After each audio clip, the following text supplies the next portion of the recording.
वसुदेव के सामने भगवान प्रकट हो गए चतुर्भुज रूप में। देवकी वसुदेव ने स्तुति की और भगवान ने कहा हम बेटा बनने आए हैं। तो देवकी वसुदेव ने कहा बेटा बनने आए हो तो आप बेटा जैसे बन जाओ। उपसंहर विश्वात्मन अदो रूप अलौकिकम, अपने इस अलौकिक रूप का आप उपसंहार करो और बालक बन जाओ। तो माता पिता के कहने पर, देवकी वसुदेव के कहने पर भगवान ने अपने उस रूप को अंतर्हित कर दिया और छोटे से बालक बन गए। बभू अपराकृत शिशु। और यही लीला त्रेता युग में अयोध्या में हुई। मैया ने कहा तजहु तात यह रूपा, ये रूप जो है आप त्यागो। तजहु तात यह रूपा कीजय शिशुलीला अति प्रियशीला यह सुख परम अनुपा। तब भगवान ने क्या किया, बोले सुनि बचन सुजाना रोदन ठाना होए बालक सुरभूपा। भगवान बालक बन गए। तो भगवान किसी के गर्भ में नहीं आते, भगवान तो प्रकट होते। भगवान ने कहा आज तक मैं किसी के गर्भ में नहीं गया, तेरे गर्भ में कैसे आऊं। उत्तरा ने कहा प्रभु बात ठीक है, परंतु आपकी एक प्रतिज्ञा भी है। बोले क्या प्रतिज्ञा है। उत्तरा ने कहा आप अपने भक्तों के लिए अपने नियम को तोड़ देते हो। आपके नियम बड़े कठोर हैं, आपकी प्रतिज्ञा बड़ी कठोर है, लेकिन आप अपने भक्तों के लिए अपनी प्रतिज्ञा छोड़ देते। और एक बार नहीं कई बार आपने अपने भक्तों के लिए अपने नियम छोड़े हैं। महाभारत युद्ध में आपने नियम बनाया था मैं शस्त्र नहीं उठाऊंगा, लेकिन अपने भक्त भीष्म पितामह के लिए आपने अपनी प्रतिज्ञा तोड़ दी और आपने शस्त्र उठाया। तो जब एक बार आपने प्रतिज्ञा तोड़ दी तो मेरे लिए भी आज ये प्रतिज्ञा आप छोड़ दो और मेरे गर्भ में आ जाओ और मेरे इस गर्भ को आप बचा लो। भगवान भक्त वत्सल हैं, अपने भक्तों के लिए भगवान अपने नियम को भी छोड़ देते। अपना मान भले टल जाए पर भक्त का मान न टलते देखा। प्रबल प्रेम के पाले पढ़कर प्रभु को नियम बदलते देखा। बस एक लाइन। प्रबल प्रेम के पाले पढ़कर प्रभु को नियम बदलते देखा। प्रभु को नियम बदलते देखा। अपना मान भले टल जाए, अपना मान भले टल जाए, भक्त का मान न टलते देखा। भक्त का मान न टलते देखा। जिनकी केवल कृपा दृष्टि से सकल सृष्टि को पलते देखा। जिनकी केवल कृपा दृष्टि से सकल सृष्टि को पलते देखा। उनको गोकुल के गोरस पर, उनको गोकुल के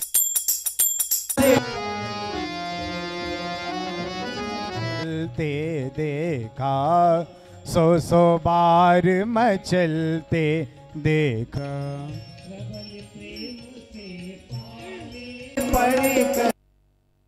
प्रेम के पाले पढ़कर प्रभु को नियम बदलते देखा।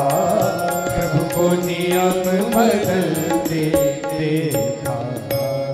भगवान अपने भक्तों के लिए अपने नियम बदल देते। उत्तरा ने कहा आ जाओ आप मेरे गर्भ में। भगवान ने कहा तेरे गर्भ में मैं कैसे आऊं। उत्तरा ने कहा योगी के लिए कुछ भी असंभव नहीं है। योगी तो अत्यंत सूक्ष्म रूप धारण करके कहीं भी जा सकता है, और आप योगी ही नहीं, आप तो योगेश्वर हो। यत्र योगेश्वरः कृष्णो यत्र पार्थो धनुर्धरः। आप तो योगेश्वर हो, आपके लिए क्या दिक्कत है। भगवान ने कहा उत्तरा तेरे गर्भ का स्पर्श करने का अधिकार तो तेरे पति को। उत्तरा ने कहा छोड़ो पति की बात, आप जगत पति हो, सारे दुनिया के पति हो, आ जाओ, आपके लिए कोई आपत्ति नहीं। पाहि पाहि महायोगिन देव देव जगत पते। आप तो जगत पति हो। पतिम विश्वस्यात्मेश्वरम। वेद कहता है संपूर्ण विश्व के आप पति हो, तो क्या मैं विश्व से बाहर हूं। अगर मैं भी विश्व में हूं तो आप मेरे पति हो। और मैंने तो सुना है कि जब कन्यादान होता है तो वस्तुतः कन्यादान तो आपको ही किया जाता है। पिता यही संकल्प करता है लक्ष्मी स्वरूपिणीम इमाम कन्याम विष्णु स्वरूपाय बराय तुभ्यमहम संप्रददे। इस लक्ष्मी रूपिणी कन्या का विष्णु स्वरूप वर को मैं दान करता हूं, यही बताया जाता है। इसीलिए स्त्री जीवन भर अपने पति को भगवान समझती है। इसीलिए कहा जाता है पति भगवान है। पत्नी को यही समझना चाहिए, मेरे पति भगवान हैं, पति परमेश्वर हैं। क्यों? पिता ने परमेश्वर कह करके ही दान किया। पति ही परमेश्वर है। और दूसरी बात, ये पूजा की विधि है। जैसे सामान्य व्यक्ति मूर्ति में भगवान की पूजा करता है, वस्तुतः वो मूर्ति तांबे की, पीतल की, लोहे की है, लेकिन उसके अंदर वो भगवान की भावना करके पूजा करता है, तो वही लोहा पीतल जो जड़ है, उस जड़ में उसे परम चेतन परमात्मा की अनुभूति हो जाती है। उसी तरह स्त्रियों के लिए शास्त्र ने कहा कि तुम्हारे पति जो हैं, उनकी ये जो चमड़े और हाड़ की मूर्ति है, इसी को भगवान समझ करके इसमें तुम भावना करो, इसी में तुमको भगवान मिल जाए।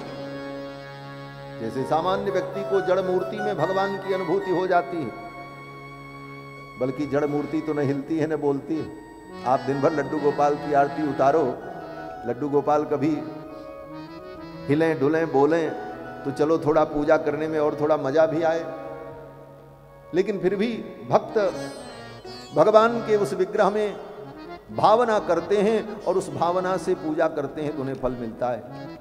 और स्त्री के लिए तो भगवान ने इतनी सुविधा दी, तुम्हारा भगवान तो चलेगा भी, फिरेगा भी, बोलेगा भी, बातें भी करेगा, प्रेम भी करेगा, डांटेगा, उसके तो सारे व्यवहार तुम्हारे अनुकूल घटित होंगे। इसलिए तुमको उसमें भगवान देखने में बड़ी सुविधा है। अगर किसी को कह दिया जाए किसी आदमी में भगवान देखो तो उसमें ज्यादा सुविधा होगी। इसीलिए नारियों के लिए सुविधा दी शास्त्र ने कि पति में ही परमात्मा का दर्शन करो। लेकिन ये पत्नी के लिए कहा है, अपने पति को परमेश्वर समझे। कभी कभी लोग उल्टा समझ लेते हैं, ये पति लोग सोचते हैं आज से हम परमेश्वर हो गए। कौन से वाक्य किसके लिए हैं और कितने अंश में प्रमाण हैं, यह भी सोचने की आवश्यकता है। स्त्री के लिए शास्त्र ने कहा कि अपने पति को परमात्मा समझो, लेकिन इसका अर्थ अगर पुरुष लोग समझ लें कि अब हमारा ब्याह हो गया, हम परमात्मा बन गए, बोले नरक में चले जाओगे। इसी तरह शास्त्र में कहा गया कि शिष्य अपने गुरु को भगवान समझे, गुरुर ब्रह्मा गुरुर विष्णु। लेकिन यह शिष्य का धर्म है कि अपने गुरु में ऐसी निष्ठा रखे। लेकिन कोई गुरु ये सोच ले कि अब हम भगवान बन गए, बोले तब जेल की हवा खाओगे। बड़े बड़े गुरु जेल की हवा खा रहे हैं इस समय, देखो। जो भगवान बनने चले थे वो सब गुरु जेल में बंद हैं। अब नाम हम नहीं बताएंगे, आपको सब मालूम है, हमसे ज्यादा आप जानते हैं। इसलिए ये शास्त्र की बातों को जब तक महापुरुषों के चरणों में बैठकर सुना न जाए, तब तक उसका तात्पर्य ठीक ठीक समझ में नहीं आता। उत्तरा ने कहा आप आ जाओ मेरे गर्भ में और इस गर्भ को बचा लो। भगवान ने अंगुष्ठ मात्र रूप धारण किया और उत्तरा के गर्भ में प्रविष्ट हो गए और उस मरे हुए गर्भ को पुनः जीवित कर दिया। ये गर्भ कौन है? बोले यही महाराज परीक्षित हैं। इन्हीं को सुखदेव जी ने कथा सुनाई। गर्भ में ही इनको भगवान का दर्शन प्राप्त हो गया और गर्भ में परीक्षित को जीवित करने के बाद भी भगवान गर्भ से बाहर नहीं गए। क्यों? बोले कहीं अश्वत्थामा का ब्रह्मास्त्र फिर न मार दे इसको, इसलिए अंगुष्ठ मात्र रूप धारण करके, अंगूठे के बराबर रूप धारण करके भगवान अपनी गदा को लेकर उस गर्भ के चारों तरफ घूमते रहते। जब तक उस गर्भ का जन्म नहीं हुआ तब तक भगवान भी उसी के साथ गर्भ में। धन्य है उत्तरा, इस दुनिया में वो माँ धन्य है जो भगवान की माँ बने हैं। जैसे कौशल्या, केकई और देवकी, यशोदा। और एक माँ वो धन्य है जो भक्त की माँ बने, अपने गर्भ से किसी भक्त को उत्पन्न करे। और धन्य है उत्तरा जिनके गर्भ में भक्त और भगवान दोनों विराजमान थे एक काल। ये उत्तरा की विशेषता है। भक्त भी गर्भ में है और भगवान भी गर्भ में। भक्त और भगवान दोनों को जिसने अपने गर्भ में धारण किया, उसका गर्भ धारण करना तो धन्य हो। केवल भक्त को अपने गर्भ में धारण कर ले, मां ऐसी संतान उत्पन्न करे जो भगवान का भक्त होगा, भक्त हो। कहते वो जननी धन्य है, रघुवर भगत जासु सुत होई। जिसका पुत्र भगवान का भक्त हो वो जननी धन्य। और जिस जननी के गर्भ में भक्त और भगवान दोनों, उस जननी की क्या महिमा कही जाए। ये उत्तरा महाराज परीक्षित की मां। इसके बाद भगवान जब चलने लगे तो कुंती बुआ आ गई सामने। कुंती बुआ से भगवान ने कहा वरदान मांगो, कुछ मांगना हो तो मांग लो बुआ जी। कुंती ने कहा नमः पंकज नाभाय, नमः पंकज मालिने, नमः पंकज नेत्राय, नमस्ते पंकजांग्रे। हे कमल नयन, हे कमल नाभ, हे कमल मालिन, आपके चरणों में मैं प्रणाम करती हूं। भगवान ने कुंती से कहा कुछ मांग लो, अब मैं जा रहा हूं द्वारिका। कुंती ने कहा हे प्रभु अगर आप कुछ देना चाहते हो तो आप यही कृपा करो कि मेरे ऊपर विपत्तियां आती रहें, मुझे विपत्ति देकर के जाओ। दुनिया में कोई ऐसा भक्त होगा जो भगवान से विपत्ति मांगे? आज तक के इतिहास में किसी भक्त ने कभी भगवान से विपत्ति नहीं मांगी। सब यही कहते हमारी विपत्ति को दूर कर दो, है? लेकिन कुंती ने भगवान से यही मांगा कि विपदा सन्तु न सस्वत तत्र तत्र जगद्गुरो।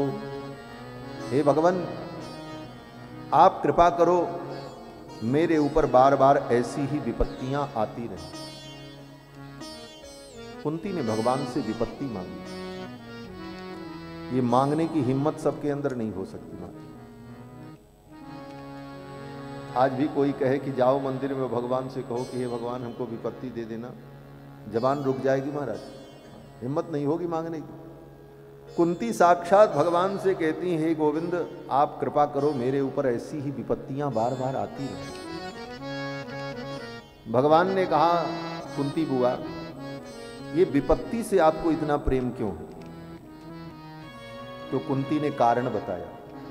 कुंती ने कहा प्रभु ये विपत्तियां ही आपके दर्शन की योग्यता प्रदान करती हैं। जिसके जीवन में विपत्ति नहीं आई वो आपका दर्शन नहीं कर सकता। भवतो दर्शनम यत्स्यात् अपुनर्भव दर्शनम। ये विपत्तियां आपके दर्शन की योग्यता प्रदान करती हैं। विपत्तियां जब आती हैं मन खिन्न होता है, हृदय विचलित होता है, भयंकर वेदना होती है और उस स्थिति में जीव को भगवान की याद आती है। ये विपत्तियां आपका स्मरण कराती हैं। अगर विपत्तियां न हो तो आपका कौन स्मरण करेगा? क्यों आपका स्मरण करेगा? संसार के लोग आज भी आपका स्मरण क्यों करते हैं? विपत्ति के कारण ही तो करते हैं। और जब आपका स्मरण करते हैं तो फिर विपत्ति नहीं रह जाती। ये भी बड़ी बात है। वास्तव में विपत्ति और संपत्ति क्या है? किसे विपत्ति और संपत्ति कहें? तो वेदव्यास जी कहते हैं, वो भी कहते हैं, अभी अगले बात है। वेदव्यास जी कहते हैं विपदः सन्तु नः सस्वत्। कुंती कहती है विपदः सन्तु नः सस्वत् तत्र तत्र जगद्गुरो। तो विपत्ति और संपत्ति क्या है? तो व्यास जी कहते हैं विपदो नैव विपदः संपदो नैव संपदः। जिसको सारी दुनिया विपत्ति कहती है यथार्थ में वो विपत्ति नहीं है। और संपदो नैव संपदः, और जिसको सारी दुनिया संपत्ति कहती है यथार्थ में वो संपत्ति नहीं है। विपदो नैव विपदः संपदो नैव संपदः। बोले तब फिर विपत्ति संपत्ति क्या है? तो व्यास जी कहते हैं विपद विस्मरणम विष्णोः संपन्न नारायण स्मृति ही। भगवान को भूल जाना यही सबसे बड़ी विपत्ति है और भगवान को याद रखना यही सबसे बड़ी संपत्ति है। इसी को गोस्वामी तुलसीदास जी महाराज कहते हैं कहे हनुमंत विपत्ति प्रभु सोई। कहे हनुमंत विपत्ति प्रभु सोई। जब तब सुमिरन भजन न होई। जब तब सुमिरन भजन न होई। कह हनुमंत विपति प्रभु सोई, कह हनुमंत विपति प्रभु सोई। भगवान को भूल जाना यही विपत्ति है, और भगवान को याद रखना यही सबसे बड़ी संपत्ति है। कुंती ने कहा ये विपत्तियां जब आती हैं तो आपका स्मरण होता है, और आपके स्मरण से बढ़कर के संपत्ति और क्या हो सकती। भक्त बड़े चतुर होते हैं, बहुत दूर तक सोचते हैं। अज्ञानी प्राणी तो उतनी दूर तक सोच भी नहीं सकता। कुंती कहती है विपत्तियां आएंगी तो आपका स्मरण होगा, आपका स्मरण होगा तो आप आओगे, और जब आप सामने रहोगे तो फिर विपत्ति का कोई मतलब ही नहीं, फिर तो आप परमानंद हो, फिर विपत्ति क्या कर पाएगी।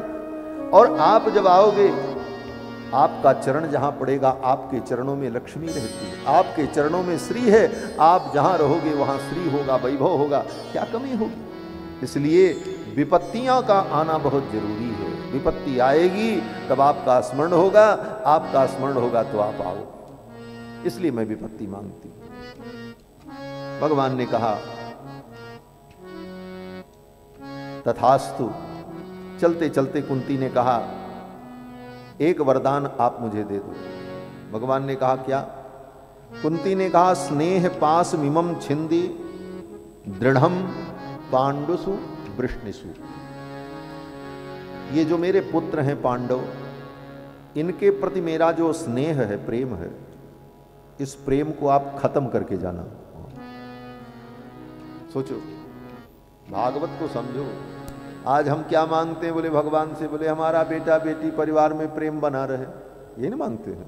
और कुंती क्या मांग रही? कुंती कहती महाराज ये बेटों में मेरा जो प्रेम है ना, इसको खत्म करके आओ। अब इसकी जरूरत नहीं, पहले जरूरत होनी चाहिए। जब तक बच्चे छोटे हों, अयोग्य हैं, तब तक उनका पालन पोषण प्रेम से ही होगा। लेकिन जब वो योग्य बन गए तो अब प्रेम तुम्हारा मोह बन गया है। उस मोह से तुम्हें मुक्त होने की आवश्यकता। अब वो प्रेम नहीं रहा, अब वो मोह है, और उस मोह से मुक्त होना आवश्यक है। कुंती ने कहा ये अनाथ थे, इनके पिता नहीं थे। उस समय मैंने इनको पाला, इनके दुख दूर हो गए, इनकी विपत्तियां टल गईं, इनको साम्राज्य प्राप्त हो गया। अब हे प्रभु आप ऐसी कृपा करो कि इनके प्रति मेरा जो स्नेह है वो समाप्त हो, मैं पूर्ण रूप से आपके चरणों में अपने मन को लगा सकूं और मेरा स्नेह इन पुत्रों से टूट जाए। स्नेह पास मिमम छिंदी। कुंती कहती है स्नेह क्या है? बोले पास है, ये बंधन है, इसको आप काट करके जाओ। त्वयि में अनन्य विषया मतिर मधुपते सकृत। हे मधुपते, आप में मेरी मति दृढ़ हो जाए, मैं ये चाहती, यही मांगा भगवान से। भगवान वहां से चले और फिर भगवान कहाँ गए? बोले कुंती से मिलने के बाद, देखो ये 3 माताओं का चरित्र है। पहले द्रौपदी का चरित्र आया। द्रौपदी ने अपने 5 पुत्रों के हत्यारे अश्वत्थामा को भी प्रणाम किया और कहा इन्हें छोड़ दो। क्यों? बोले धर्म की निष्ठा। दूसरी उत्तरा। उत्तरा भगवान की कैसी भक्ता हैं, जिनकी प्रार्थना पर भगवान उनके गर्भ में आए और गर्भ को बचाए। और ये तीसरी मां कुंती हैं, जिन्होंने भगवान से विपत्ति मांगी। और इन तीनों का संबंध किससे है? बोले इन तीनों का संबंध महाराज परीक्षित से है।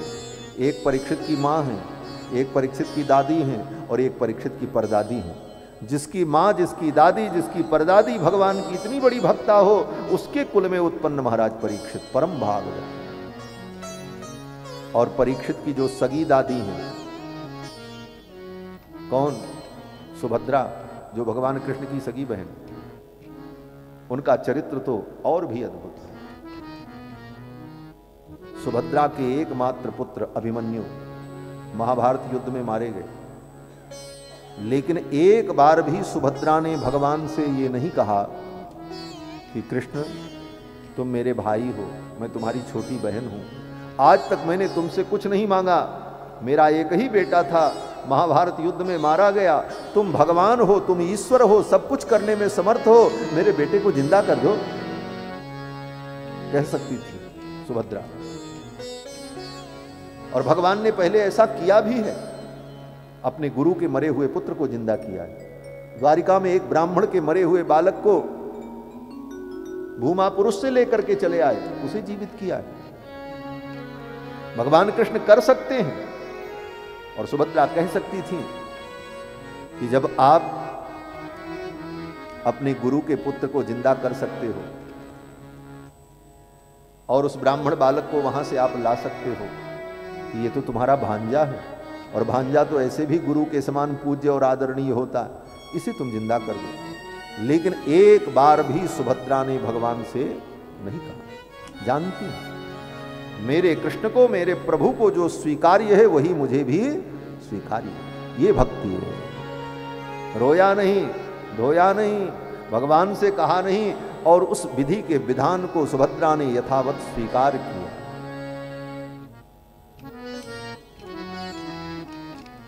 महाराज परीक्षित का जन्म हुआ, बाजे बजे बड़ा उत्सव हुआ। भगवान महाभारत युद्ध के बाद जब जाने लगे तो भीष्म पितामह का दर्शन किया। बाण की सैया पर पड़े भीष्म पितामह के पास भगवान गए, पितामह को दर्शन दिया, और पितामह ने भगवान का दर्शन किया, भगवान की स्तुति की, और फिर अपने प्राणों का त्याग किया। भीष्म पितामह बाण की सैया पर क्यों पड़े थे? बोले उत्तरायण की प्रतीक्षा कर रहे थे, सूर्य उत्तरायण हो जाए तो मैं अपने प्राणों का त्याग करूं। लेकिन वस्तुतः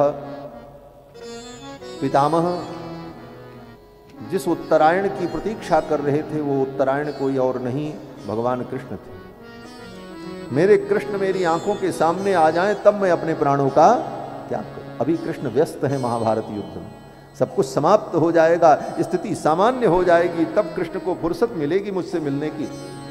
तब तक मुझे प्रतीक्षा करनी है, और तब तक बाणों की सैया पर पितामह ने प्रतीक्षा। कृष्ण उत्तरायण क्यों हैं?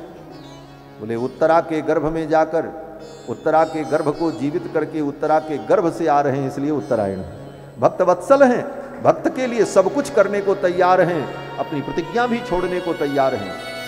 पितामह ने कहा मेरे लिए भगवान ने प्रतिज्ञा छोड़ी, और उत्तरा के लिए अपनी प्रतिज्ञा छोड़ी, और उत्तरा के गर्भ से होकर के आ रहे हैं, इसलिए मेरे उत्तरायण तो कृष्ण हैं। कृष्ण आ जाएं, मैं कृष्ण को देख लूं, मेरा उत्तरायण आ जाए, मैं अपने प्राणों का त्याग करूं। भगवान आए, पितामह ने अपने प्राणों का त्याग किया। भगवान कृष्ण का दर्शन करते करते उनकी श्वास बंद हो गई। उसी समय देवताओं ने पुष्प वृष्टि की, जय जयकार की, दुंदुभी बजी, और पितामह को परम गति की प्राप्ति हुई। इसके बाद भगवान द्वारिका पधारे, और इधर पांडवों का राज्य स्थापित हुआ। कुछ दिन बीता। एक दिन युधिष्ठिर ने अर्जुन से कहा जाओ और जा करके द्वारिका से गोविंद कृष्ण का समाचार लाओ। बहुत दिन हुआ, कृष्ण का कोई समाचार नहीं मिला। अर्जुन द्वारिका आए, कुछ दिन रुके, और उसी समय भगवान की लीला संवरण का समय हो चुका था। भगवान के पुत्र सांब को शाप हुआ, और उस शाप के कारण यदुवंशी आपस में लड़ करके मर गए। द्वारिकापुरी समुद्र से प्रकट हुई थी, समुद्र में डूब गई। ये सब घटना अर्जुन की आंखों के सामने हुई। बचा कौन? बोले केवल दो लोग बचे, एक उद्धव जी और दूसरे भगवान के प्रपौत्र वज्रनाभ। बस उद्धव जी भगवान के चचेरे भाई हैं, वसुदेव जी के सगे भाई के पुत्र हैं और छोटे हैं। उद्धव जी भगवान के वियोग में बचे रह गए। क्यों? बोले भगवान ने उद्धव को इसीलिए पहले ही ज्ञान प्रदान किया था, नहीं तो भगवान के वियोग को उद्धव सह न पाते। और वज्रनाभ क्यों बचे? बोले भगवान ने जो ज्ञान अर्जुन को दिया था, उन अर्जुन का संरक्षण प्राप्त हुआ वज्रनाभ को, इसलिए वज्रनाभ जीवित बच गए। इन सब को लेकर, वज्रनाभ को लेकर, उद्धव जी को तो भगवान ने पहले ही विदा कर दिया था, उत्तराखंड की ओर चले जाओ, वहीं रहकर तपस्या करना, मेरा चिंतन करना। उद्धव जी तो चले गए। वज्रनाभ को और भगवान की अन्य पत्नियों को लेकर के अर्जुन चले। रुक्मिणी इत्यादि पत्नियां जो थीं वो तो भगवान का वस्त्र लेकर, पीतांबर लेकर, खड़ाऊं लेकर, पादुका लेकर सती हो गईं, चितारोहण कर लिया। भगवान की पत्नी जो कालिंदी जमुना, वो सीधे सूर्य के तेज में प्रविष्ट हो गईं। अन्य पत्नियां इसी प्रकार तत्त धाम में चली गईं। कुछ पत्नियां बची थीं रोहिणी इत्यादि। ये रोहिणी भगवान की माँ का भी नाम है और एक पत्नी भी भगवान की थी, उनका नाम रोहिणी है। वो 16,108 में कितनी थी। तो इन सबको लेकर के अर्जुन जा रहे थे। रास्ते में कोल भील मिले और उन कोल भीलों ने लूट लिया, पत्नियों का हरण कर लिया। अर्जुन कुछ नहीं कर पाए। वही अर्जुन जो इतने बड़े वीर थे, वही गांडीव, वही बाण, वही अर्जुन, लेकिन आज वो पराक्रम नहीं था। क्यों? बोले भगवान की कृपा नहीं थी। वस्तुतः जीव के अंदर जो कुछ है, गुण है, धर्म है, श्रेष्ठता है, बल है, पौरुष है, सब भगवान की कृपा है। भगवान की कृपा न हो तो सब व्यर्थ है। भगवान की कृपा दृष्टि नहीं थी, इसलिए वो अर्जुन आज कोल भीलों से हार गए। और दूसरे शब्दों में कहा जाए तो वो कोल भील कोई और नहीं था, भगवान ही थे। भगवान ने सोचा मेरी पत्नियां, जिनको द्वारिकाधीश की पट्ट महिषी होने का सौभाग्य प्राप्त हुआ, आज वो अनाथ होकर के दूसरे के घर में रहे, ये तो इनके सम्मान के खिलाफ है, इनको भी ले चलो। भगवान ने उनका भी हरण कर लिया। कोल भील के रूप में स्वयं भगवान आए और अपनी पत्नियों का हरण करके लेकर के चले। अर्जुन लौट करके रोते बिलखते जब पहुंचे इंद्रप्रस्थ, देखा महाराज युधिष्ठिर ने पूछा, अर्जुन तुमको क्या हो गया? तुम्हारा मुख इतना मलिन, कौन सा पाप तुमने किया है? किस पाप के कारण तुम्हारा मुख इतना मलिन हो गया? क्या तुमने कोई अपराध किया? कश्चित तम ब्राह्मणम बालम गाम वृद्धम रोगिणीम स्त्रियम, क्या तुमने किसी ब्राह्मण की हत्या की? किसी रोगी की तुमने हत्या की? किसी स्त्री की हत्या की? अथवा शरणोपश्रितम सत्वम नात्याक्षी शरण प्रद, शरण में आए हुए का तिरस्कार तो नहीं किया? कोई व्यक्ति शरण में आ जाए तो उसका तिरस्कार नहीं करना चाहिए। वो उसके अंदर भले बुराई हो, लेकिन अगर वो शरण में आ गया है तो उसकी रक्षा करनी चाहिए। शरणागत कह जे तजहि निज अनहित अनुमान, ते नर पामर पापमय तिनहि बिलोकत हानि। युधिष्ठिर ने कहा किसी शरणागत का तुमने त्याग तो नहीं किया। और ये शरणागत धर्म बड़ा विचित्र धर्म है। इस धर्म के कारण कभी कभी बड़े बड़े सम्मानित व्यक्तियों को भी अपमान सहना पड़ता है। क्यों? बोले कोई शरण में आ गया, अब वो दुष्ट है, पापी है, तभी तो शरण में आया, अच्छा होता तो शरण में क्यों आता? और शरणागत धर्म के कारण उसकी व्यक्ति को रक्षा करनी पड़ती है, और वो रक्षा करे तो लोग कहते हैं देखो ऐसे दुष्ट को, ऐसे पापी को आश्रय दे रखा, उसका पक्ष लेते हैं। वस्तुतः ये शरणागत धर्म बड़ा विलक्षण धर्म है। इस धर्म के कारण कभी कभी भगवान को भी खरी खोटी सुननी पड़ती है। भगवान कहते हैं अगर कोई मेरी शरण में आ जाए, कितना भी बड़ा पापी हो, मैं उसे स्वीकार कर लूंगा। कोटि विप्र बद लागी जाहू, आए शरण तजहु में ताहू। और इसके लिए अगर मुझे अपमान भी सहना पड़े, मुझे घटना भी पड़े, तो मैं घटने को तैयार हूं। सुग्रीव से भगवान ने यही कहा, सखा सोच त्यागहु बल मोरे, और सब विधि घटब काज में। तुम सोच त्याग दो, मेरी शरण में आ गए, तुम्हारे लिए अगर मुझे घटना भी पड़े, तुम्हारे लिए लोग मुझे घटिया भी कहें कि ये तो बड़ा घटिया काम किया, कोई चिंता नहीं है। तुम्हारे लिए अर्जुन मैं सब कुछ स्वीकार हो, तुम्हारे लिए मैं सब स्वीकार करूं। और सुग्रीव के लिए भगवान ने सुना।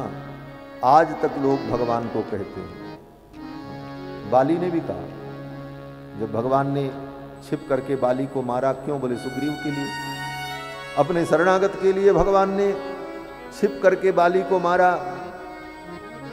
तो बाली ने भगवान से कहा, प्रभु आपको ऐसा नहीं करना चाहिए, आपने अच्छा नहीं किया, आपने छिप करके बहेलिए के समान मुझे मारा। भाई भाई में तो झगड़ा होता है, बुद्धिमानी ये होती कि आप हम दोनों भाइयों को सामने खड़ा करके मिला देते, लेकिन एक भाई के लिए आपने एक भाई को मार डाला, और केवल इसलिए कि सुग्रीव आपकी सहायता करेगा, आपकी पत्नी को ढूंढने में सहयोग करेगा। जो अपनी पत्नी की रक्षा न कर सका, ये भगोड़ा सुग्रीव ये तुम्हारी पत्नी तुमको मिलाएगा। भरोसा भी किया तो ऐसे कायर का। मेरा भरोसा करते। जिस रावण के अंदर इतनी ताकत है, वो त्रिलोकी को जीत सकता है, उस रावण को मैं अपनी कांख में दबा करके घूमता था। उसकी तो मुंडी पकड़ करके मैं आपके चरणों में झुका देता, लेकिन आपने इस कायर का भरोसा किया। बाली ने कितने उलाहने दिए भगवान को, और भगवान चुपचाप सुनते रहे। शरणागत धर्म के पालन में व्यक्ति को उलाहना भी सहन करना पड़ता है। एक बड़ा सुंदर पद है, उसको सुन लेते हैं, हमारा भी मन कर रहा है। नीक नाही कैला प्रभु जी।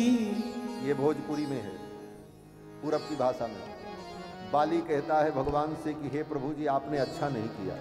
बड़ा भाव सुंदर है, शब्द भले न समझ में आए, लेकिन भाव तो आपको समझ में आ ही जाएगा। नीक नाही कैला प्रभु जी, बैर के बढ़ाई के, मारेला पहेलिया बन के आड़ में लुकाई। मारेला पहेलिया बन के आड़ में लुकाई।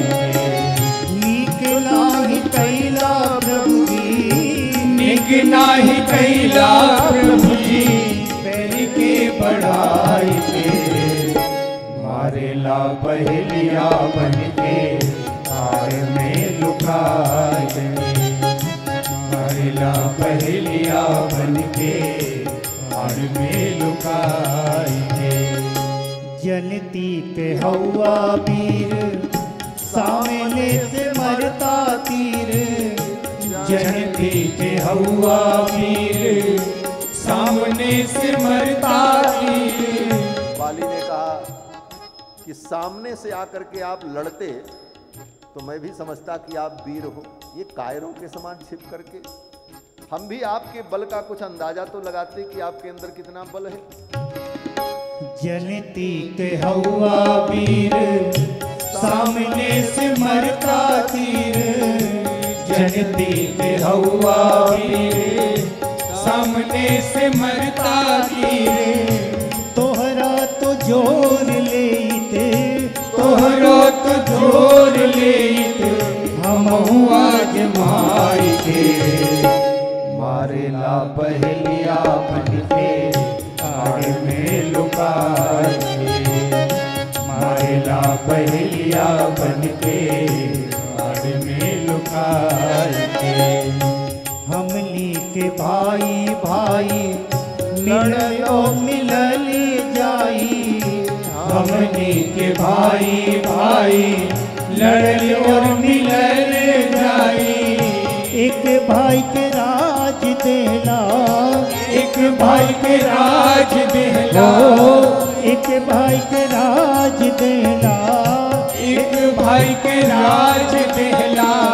एक भाई मुआई के, मारेला पहेलिया बन के आड़ में लुकाई।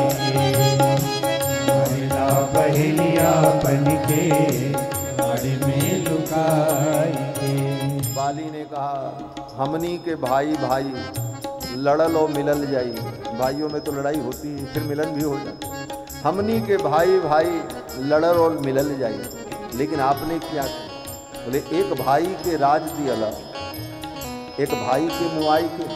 एक भाई को मार करके एक भाई को राज आपने दिया, ये अच्छा काम नहीं। दोनों को मिला देते ये ज्यादा अच्छा। फिर बाली ने कहा कि नारी के लिए आपने एक नारी का सुहाग छीन लिया। अपनी नारी को पाने के लिए आपने मेरी नारी को विधवा बना दिया। बाली ने बड़ा उलाहना दिया महाराज। नारी खातिर नारी के सुहाग लूट लेला। नारी खातिर नारी के सुहाग लूट लेला।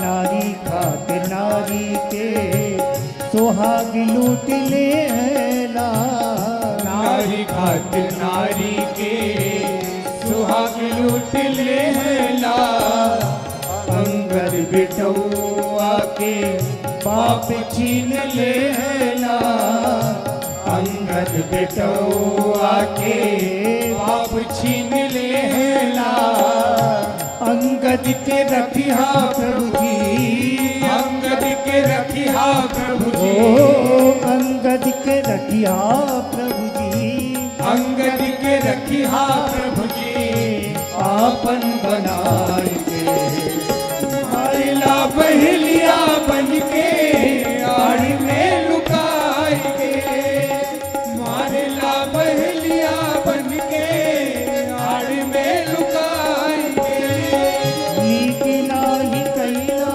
प्रभु जी, निक नाही कैला प्रभु ओ जी, नीक नाही कैला प्रभु जी, निक नाही कैला प्रभु जी, बैरी के बढ़ाए के मारेला बहलिया बन के आड़ में लुकाए के, मारेला बहलिया बन के आड़ में लुकाए के, आड़ में लुकाए के, आड़ में लुकाए के, आड़ में लुकाए के। मारेला बहेलिया बन के आड़ में लुकाई छिप करके। क्या यही धर्म था? एक पुत्र के पिता को आपने छीन लिया, एक नारी के सुहाग को छीन लिया, केवल इसलिए सुग्रीव के लिए? क्या यह धर्म था? नारी खातिर नारी के सुहाग लूट लहला, अंगद बेटौआ के बाप छीन लहला। लेकिन अब जो किया आपने, आप भगवान हो, जो करो सब अच्छा ही है। भक्त तो अंत में भगवान के हर विधान को स्वीकार करता। बाली भी साधारण भक्त नहीं। श्रीमद् वाल्मीकि रामायण में बाली ने जो कहा है और बाली की जो प्रशंसा भगवान ने की है वो सुनने लायक है। तो राम कथा जब हो तब इन विषयों का चिंतन हो। अंत में बाली ने कहा, महाराज अब जो किया आपने अच्छा किया, लेकिन इस मेरे पुत्र अंगद को आप अपनी शरण में रखना। क्यों? बोले आपके चरणों की सेवा करना ये जीव का परम धर्म है, लेकिन मैं अज्ञान के कारण, अभिमान के कारण आपके चरणों की सेवा न कर सका, और अब मैं मर रहा हूं। बाली की इस भक्ति को देखकर भगवान को बड़ा दुख हुआ। भगवान ने कहा, बाली अगर ऐसी बात है तो मैं तुमको मरने नहीं दूंगा, तुमको जिंदा कर रहा हूं। अचल करहु तन राखहु प्राणा, मैं तुम्हारे जीवन को अचल बना दूंगा। बाली ने कहा, महाराज अब हमको जिंदा रहने की इच्छा नहीं। क्यों? बोले अब तो मैं मर जाना चाहता हूं। क्यों मरना चाहते हो? बाली ने कहा, महाराज मरते समय आपका मुख, आपका नाम मुख में आ जाए तो जीव तर जाता है। जन्म जन्म मुनि जतन कराही, अंतराम कही आवत। और आज मेरा सौभाग्य कि आप मेरी आंखों के सामने खड़े हो, और आपको देखते देखते मैं अपने प्राणों का त्याग करूंगा। ऐसी मृत्यु फिर मुझे मिलेगी कि नहीं मिलेगी, इसलिए आज तो मैं मरना ही चाहता हूं। मरना चाहिए, इससे बढ़िया मृत्यु हमको कहां मिलेगी? मैं मर जाऊं। भगवान ने कहा, बाली जब तुम्हें जीने की इच्छा थी तब तुम्हारे अंदर बुराइयां थी। आज जब तुम्हें मरने की इच्छा हुई, तुम्हारे जीवन में अच्छाइयां आ गई, तो अब तुम मरना चाहते। तुम्हारे जैसे अच्छे व्यक्ति को तो इस धरती पर रहना चाहिए, लोगों का भला होगा।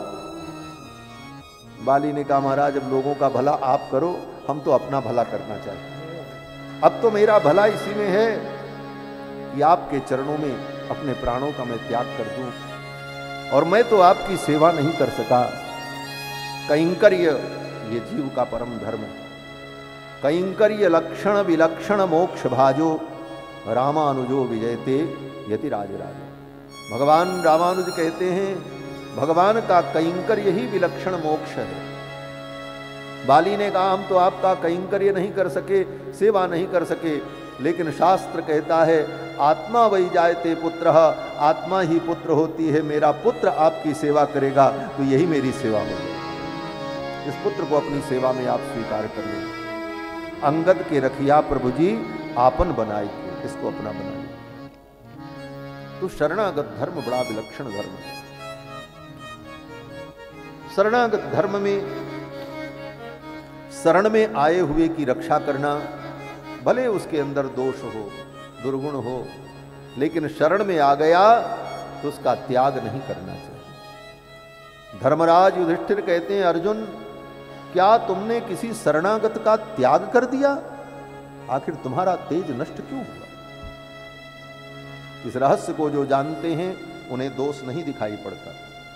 नहीं तो लोग कहते हैं महाराज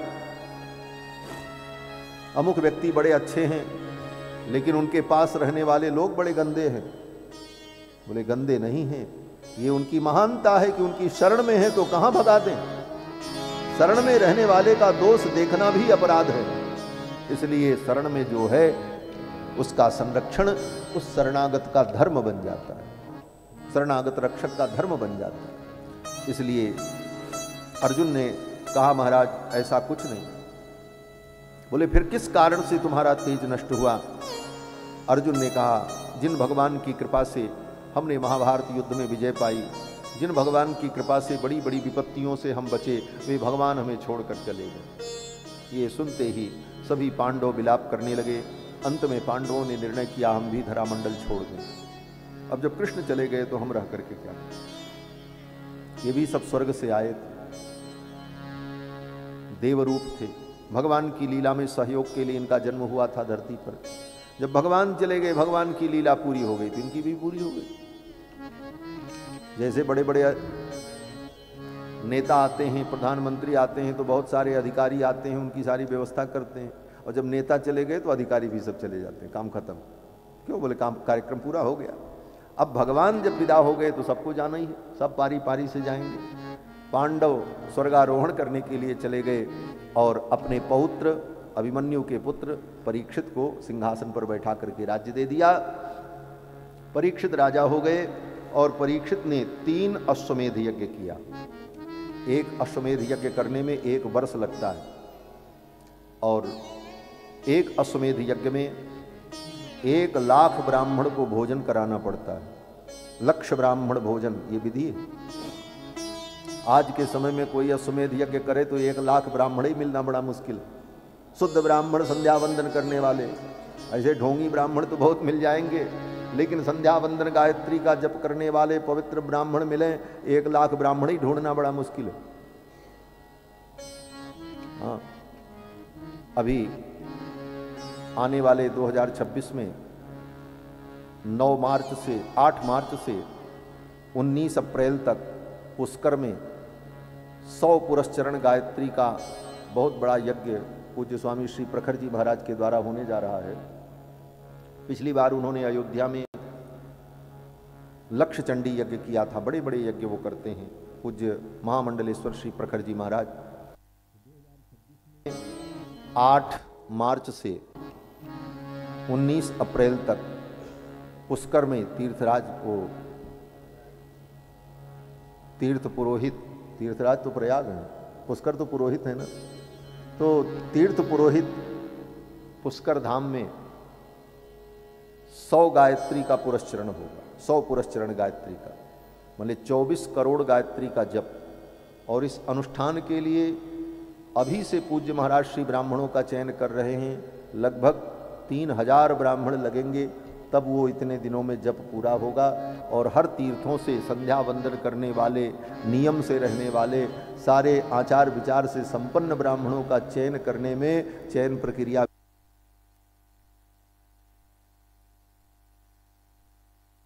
गोविंद गिरी जी, रमेश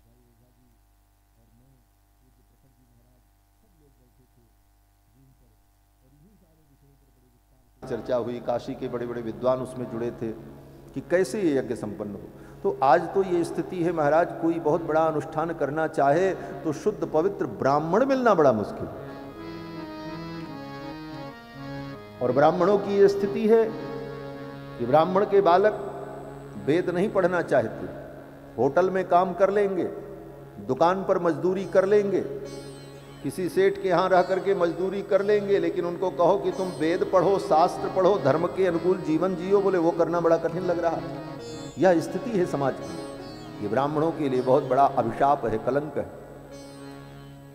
ब्राह्मण अगर अपने धर्म में रहेगा तो सारे समाज का कल्याण होगा, सारे राष्ट्र का कल्याण होगा। और ब्राह्मण को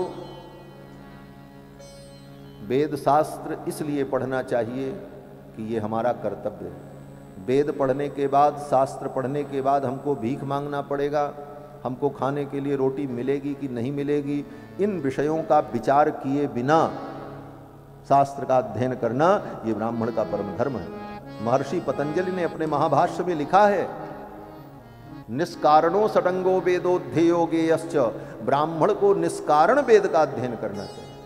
आज कौन से ब्राह्मण वेद पढ़ रहे हैं? जिन ब्राह्मण को अंग्रेजी पढ़ाई पढ़ने की क्षमता नहीं, धन कमाने का कोई रास्ता नहीं, बोले तो चलो थोड़ा वेद मंत्र पढ़ ले, कुछ पूजा पाठ कराएंगे, जजमान मिलेंगे, कुछ मिलेगा, घर चलेगा। ठीक है, अच्छी बात है, ब्राह्मण की तो वृत्ति है, परंतु निष्ठापूर्वक वेद आदि शास्त्र का अध्ययन करना ये ब्राह्मण का परम धर्म है। और उसी धर्म से संपूर्ण राष्ट्र की और संपूर्ण समाज की रक्षा होती है। प्रसंग आ गया यज्ञ का, इसलिए हमने चर्चा की। तो पूज्य महाराज श्री महामंडलेश्वर श्री प्रखर जी के द्वारा जो यज्ञ हो रहा है, उस यज्ञ का आप लोग समय निकाल करके एक बार दर्शन जरूर करना। वैसा यज्ञ देखने पर आपको लगेगा कि यज्ञ कैसे हो। इतनी बड़ी व्यवस्था, 3000 ब्राह्मण समय से उठ करके भोजन कर ले, नाश्ता कर ले, फिर मंडप में चले जाएं और कोई भी असुविधा न हो और कोई काम बिगड़े न, कितना सिस्टम से दर्शनीय यज्ञ होगा। और उस यज्ञ में अधिकतम समय मैं भी रहूँगा, इसीलिए मैंने उस समय में 1 महीने में किसी को कोई कार्यक्रम नहीं दिया। लोग कथा के लिए कह रहे थे, हमने कहा हमको कोई कथा उस समय नहीं करनी है, उस समय तो मैं पुष्कर में रह करके यज्ञ का दर्शन करूँगा और यज्ञ में रहना। तो आप लोग भी मौका निकाल करके उस यज्ञ में दर्शन जरूर करना। ऐसे यज्ञ कभी कभी इस धरती पर होते हैं और महापुरुषों के द्वारा ऐसे कार्यक्रम संपन्न होते हैं। तो मैं निवेदन कर रहा था कि महाराज परीक्षित ने 3 अश्वमेध यज्ञ किया और दिग्विजय किया। दिग्विजय में जहाँ जहाँ महाराज गए, परीक्षित सब जगह अपने पूर्वजों की कीर्ति को सुना। लोग परीक्षित का दर्शन करने के लिए आते थे। अरे चलो चलो परीक्षित को देखते। बोले कौन परीक्षित? अरे बोले वही परीक्षित जिनको गर्भ में भगवान ने बचाया था। अरे हम भगवान को नहीं देख पाए, लेकिन भगवान के भक्त का तो दर्शन कर सकते। जिन्होंने भगवान को देखा है हम उनको तो देख लें। इस भाव से लोग परीक्षित का दर्शन करने आते। जहां जहां परीक्षित जाते थे लोग सुनते थे, अरे परीक्षित आए, चलो दर्शन करो।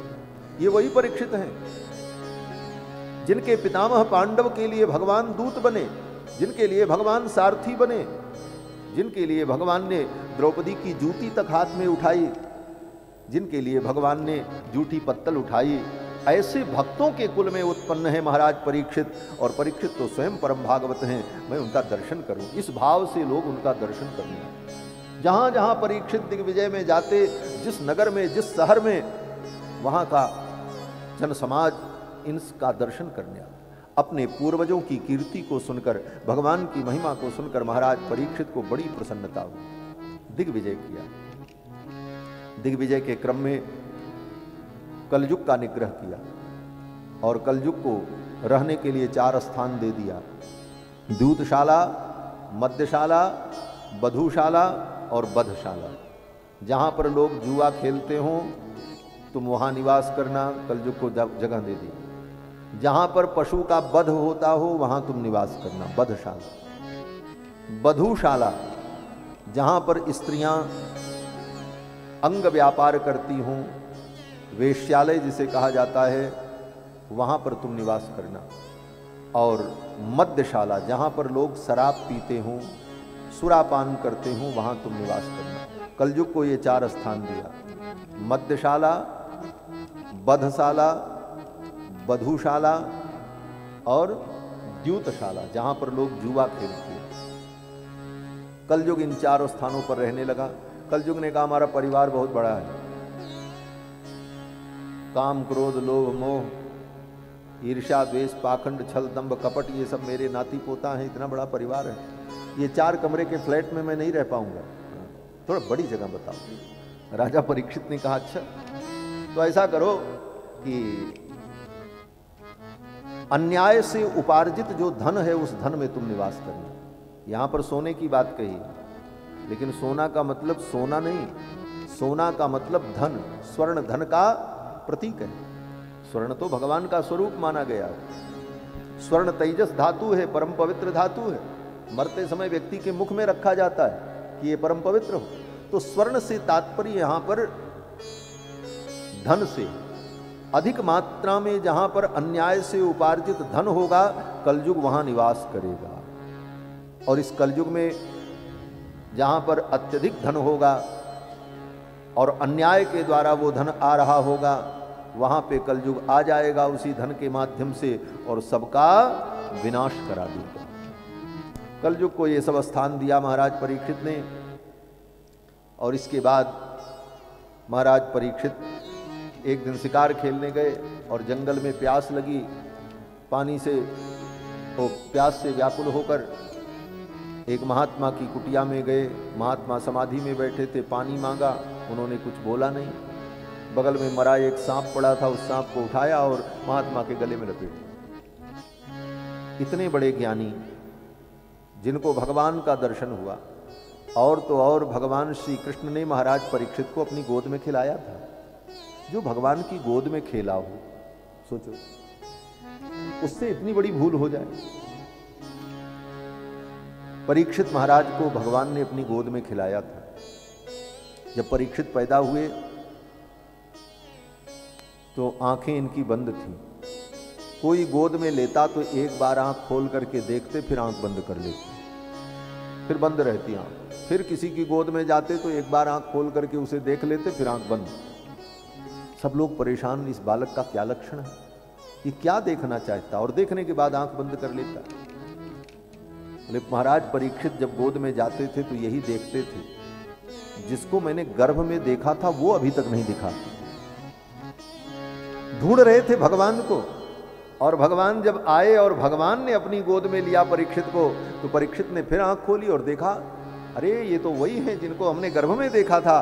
फिर तो किलकारी मार करके हंसने लगे, लोग प्रसन्न हो गए। बोले गोविंद की गोद में आकर के परीक्षित तो प्रसन्न हो गए। तो परीक्षित ने सबके मुख को देख करके परीक्षण किया कि जिसको गर्भ में हमने देखा था वो कहां है।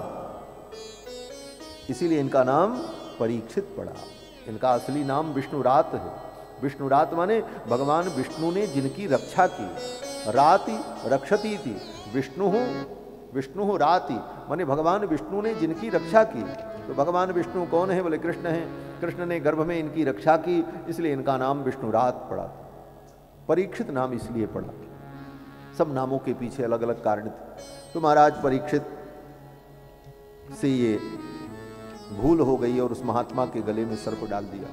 महात्मा के पुत्र को पता चला, उन्होंने शाप दे दिया श्रृंगी ने, जिस राजा ने मेरे पिता के गले में सर्प डाला, आज के 7वें दिन इनकी मृत्यु हो जाए। तक्षक नाग काटे और मृत्यु हो जाए, शाप हो। और ये सब पहले से तय था। जब परीक्षित पैदा हुए थे तो इनके जो पुरोहित थे धौम्य महर्षि, धौम्य महर्षि ने कुंडली बनाई, जन्मपत्री बनाई और जन्म पत्रिका बांच करके उसी समय बता दिया था 65 वर्ष की आयु तक ये धरती पर रहेंगे, 3 अश्वमेध यज्ञ करेंगे, इनका चारों दिशाओं में राज्य होगा, और जब अंतिम समय आएगा तो एक कारण बनेगा, एक महात्मा के शाप के कारण तक्षक नाग इन्हें काटेगा, इनकी मृत्यु होगी। लेकिन उसके पहले सुखदेव मुनि आएंगे और इनको भागवत की कथा सुनाएंगे, और भागवत की कथा सुन करके इनको परम गति की प्राप्ति होगी। तो ये विधि का विधान था। इस कारण से ये सब कुछ संयोग बना। महाराज परीक्षित को शाप हुआ। परीक्षित ने अपना राज्य अपने पुत्र जन्मेजय को दे दिया और सब कुछ छोड़ करके गंगा के तट पर आ गए। गंगा के तट पर क्यों आए? बोले परीक्षित ने सोचा गंगा के तट पर रहेंगे वहीं मरेंगे। गंगा का दर्शन करने से मुक्ति मिल जाती है। गंगे तव दर्शनात् मुक्ति है, गंगा के दर्शन से मुक्ति होती है। गंगा जल क्या है? बोले गंगा जल चरणामृत है। और भगवान का चरणामृत पीने का फल क्या है? बोले विष्णु पादोदकम पीत्वा पुनर्जन्म न विद्यते। भगवान का चरणामृत पीने से पुनर्जन्म नहीं मिल जाती है। भी शरीर की राख भी अगर गंगा में पहुंच गई तो उसे मुक्ति मिल जाती है, क्योंकि सगर के पुत्र कब मरे थे? बाद में गंगा आई और गंगा में उनकी राख ही तो गई और तो कुछ गया नहीं। और राख के जाने तो महाराज रहेंगे और हमारा आकर के गंगा के तट पर बैठे बड़े बड़े मुनि महात्मा भी आ गए। लोगों को पता चला परीक्षित अपना राज्य छोड़कर गंगा के तट पर आ गए हैं, प्रायोपवेशन कर चुके हैं।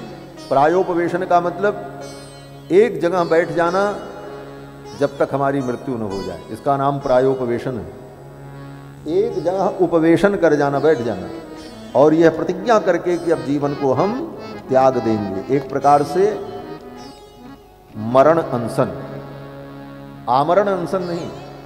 आमरण अनशन और मरण अनशन में अंतर होता है।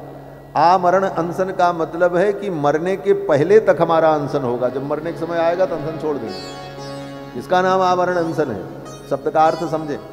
लोग आमरण अनशन करते हैं ना, कि आमरण अनशन पर बैठ गए, तो आमरण का अर्थ होता है तेन बिना मर्यादा।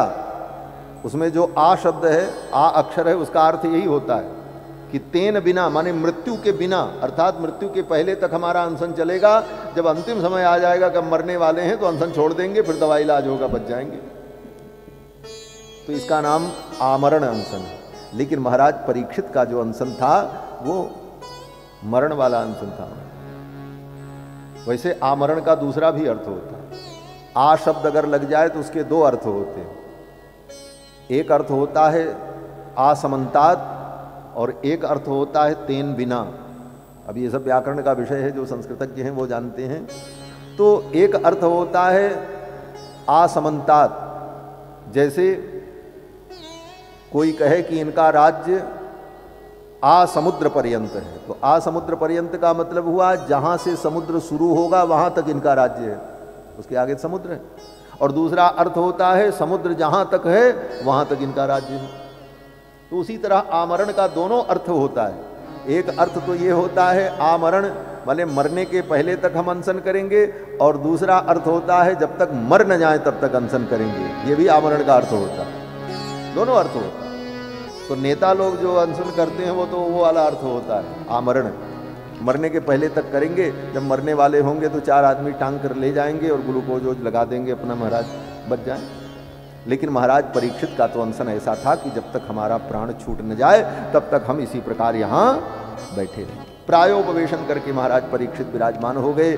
बड़े बड़े मुनि महात्मा जो लोग थे वो सहानुभूति में आए, क्योंकि सब जानते थे राजा बहुत धर्मात्मा है, इसने बहुत समाज की सेवा की है, राष्ट्र की सेवा की है, मुनि महात्माओं की सेवा की है। आज इसका अंतिम क्षण आया है तो इस समय हमें भी वहाँ रहना चाहिए। उसके मन के संतोष के लिए हम जो कर सकें हमको करना चाहिए। इस कर्तव्य भाव से बड़े बड़े मुनि महात्मा वहाँ आ गए। सब लोग बैठे थे, विचार विमर्श चल रहा था। और विचार विमर्श चल रहा था क्या करना चाहिए, कैसे करना चाहिए। तब तक श्री सुखदेव भगवान भी वहाँ आ गए। बोलो श्री सुखदेव भगवान की जय। श्री सुखदेव भगवान आए, लोगों ने देखा 16 वर्ष की अवस्था, दिगंबर, आजान बाहु, दिगंबरम वक्त्र विकीर्ण केशम प्रलंब बाहुम समरोत्तमाभम। आजान भुज, खुले हुए केश, बड़ी बड़ी आंखें, श्याम वर्ण, 16 वर्ष की अवस्था। और श्रीमद् भागवत के 10वें स्कंद का मधुर मधुर पाठ करते हुए सुखदेव भगवान, सुखदेव जी जहां रहते हैं श्रीमद् भागवत का पाठ करते रहे, और विशेष रूप से 10वें स्कंद का पाठ, क्योंकि 10वां स्कंद भगवान श्री कृष्ण का पूरा चरित्र है। 10वें स्कंद का पाठ करते हुए सुखदेव जी आए। जब आए तो बड़े बड़े मुनि महात्मा उठ करके खड़े हो गए। जब सुखदेव जी आए तो गांव के बच्चे उनको घेरे हुए थे। कोई बच्चा उनके ऊपर पत्थर फेंक रहा था, कोई मिट्टी फेंक रहा था, कोई दूर से चिढ़ा रहा था कि पागल जा रहा है। पागल जैसे थे ही लोग उनका। और जो बड़े बड़े ज्ञानी वहां बैठे पिता व्यास,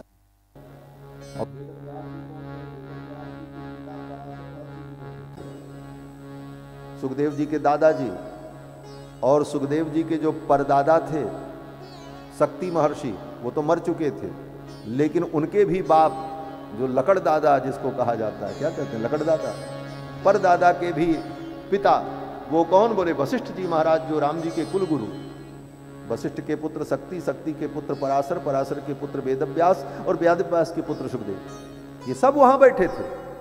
महाराज परीक्षित के प्रयाण के समय वशिष्ठ जी उठ करके खड़े हो गए।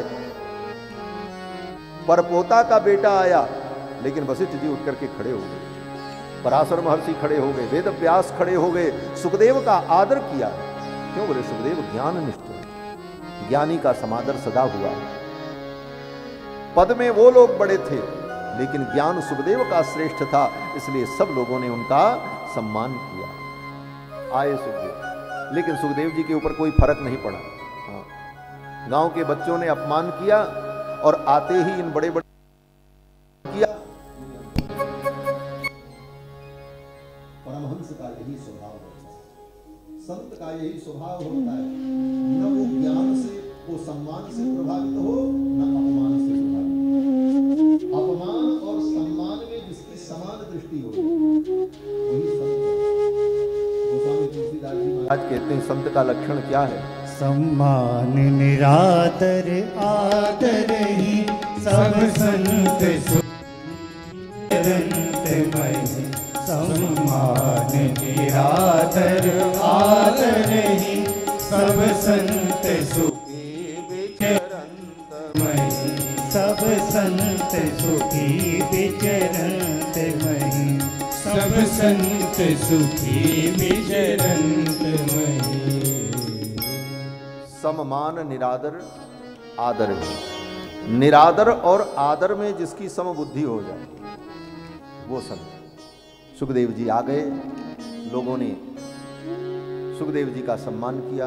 राजा परीक्षित ने चरणों में प्रणाम किया और राजा परीक्षित ने प्रश्न किया। बस थोड़ी सी बात कह करके वाणी को विराम देंगे।